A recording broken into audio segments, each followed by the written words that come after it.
Welcome to Black and Gold Today, brought to you by Ray Brandt Infinity. I'm Rachel Whittaker.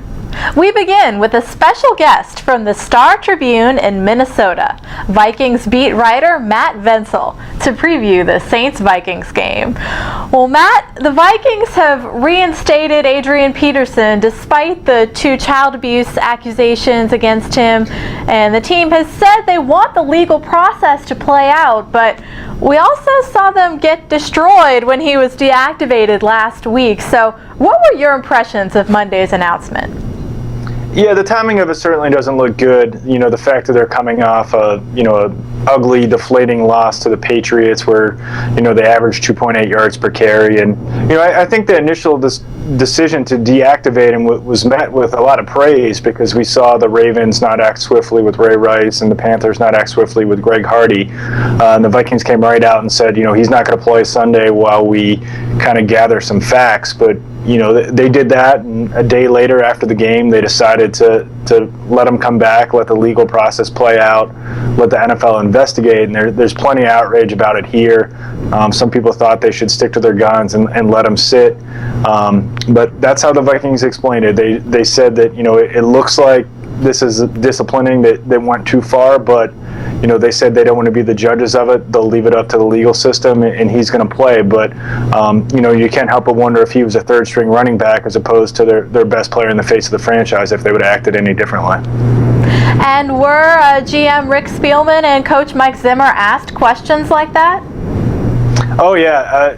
I've only been in this market for 6 months. I had covered the Ravens for 6 years, but this was easily the most attended press conference, and, especially when Rick Spielman was up there because he was the guy who had to bear the brunt of it. There was reporters screaming questions over each other, and, there really were some tough questions for him to answer, and you could see that he was feeling the heat a little bit. And some have said here, including, some of our columnists, that, it really wasn't fair for the Vikings to put, Rick Spielman or Mike Zimmer, the new head coach, into that situation. That, the owners should have been up there. All they did was release a statement and then kind of threw those guys to the wolves. And, I know they were kind of criticized for how the press conference went because, it didn't come off well for the Vikings. But, it certainly was a tough spot to put the GM and the head coach, especially the head coach who, has only been on the job for 8 months and, had very little say, I would think, in this decision. So it was a little tough to see those guys out there when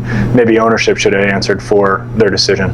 Right, and of course we all know how valuable Peterson is to the Vikings. He had in week 1 in that loss, he had 21 carries. So meanwhile, the Saints have lost 2 heartbreakers by a combined 5 points. How do you see Sunday shaking out? You have a quick prediction? Well, I mean, it's, I've seen that the Saints are heavily favored, and, I think it makes sense. The Vikings, they looked really good in their season opener, especially their defense. In the second game, they didn't look as good. Matt Castle really struggled through 4 picks, and that's kind of the book on him, is that he's an inconsistent player. And to go down there, I know the Saints are 0-2, but they're still a very good team. Especially on offense with Drew Brees and Jimmy Graham. And, you can't help but wonder if this Peterson thing is going to be a distraction or it's going to deflate the team a little bit. So, I would think the Saints probably are going to win this one. But, if the Vikings come out and find a way to win this game, I think it'll say a lot about where they're heading in, the infancy of the Mike Zimmer era. Right, the Saints have got to win that turnover battle. You mentioned Matt Castle throwing those four interceptions on Sunday, so we shall see. Well, Matt, thanks so much for the time. Thanks for having me. Up next, Saints Trivia. Stay tuned. Designing luxury with children in mind could be a little excessive.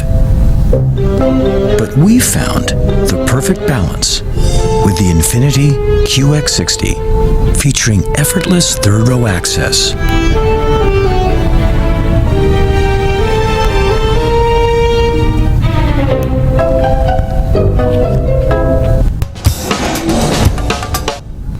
Welcome back. This question takes you to another Vikings home opener. We ask, the The Saints defense forced 6 turnovers in their 1978 season-opening win versus Minnesota. Which Saints defensive back intercepted 3 passes and ran one back for a 97-yard touchdown? As always, send your answers by Thursday to rwhitaker at NOLA.com for a chance to win a Saints prize. We'll be back at Saints camp on Wednesday. Thanks for watching.